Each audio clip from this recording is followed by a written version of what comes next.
মাৰ্চৰ পৰা 30 মাৰ্চলৈ আৰু আজি সামৰণি অনুষ্ঠানত আমি ইয়াত উপস্থিত আছিলোঁ সদৌ অসম ছাত্ৰ সন্থাৰ তত্ত্ব সম্পাদক সুৰজিৎ দাস ডাঙৰীয়া আৰু সদৌ তামোলপুৰ জিলা ছাত্ৰ সন্থাৰ সাধাৰণ সম্পাদক নয়নজ্যোতি কলিতা আৰু মুখ্য প্ৰশিক্ষক হিচাপে আছিল ৰাজু বৰুৱা আৰু বিহু কাৰ্যসূচী আছিল বিহু প্ৰশিক্ষণ যিসকল শিক্ষাৰ্থীয়ে প্ৰশিক্ষণ লৈছিল আজি তেখেতসকলৰ প্ৰশিক্ষণ আছিল আৰু আমন্ত্ৰিত বিহু দলৰ দ্বাৰা ইয়াত বিহু প্ৰদৰ্শন কৰা হ'ব আৰু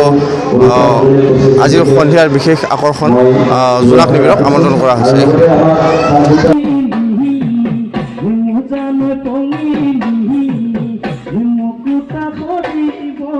মুকুটা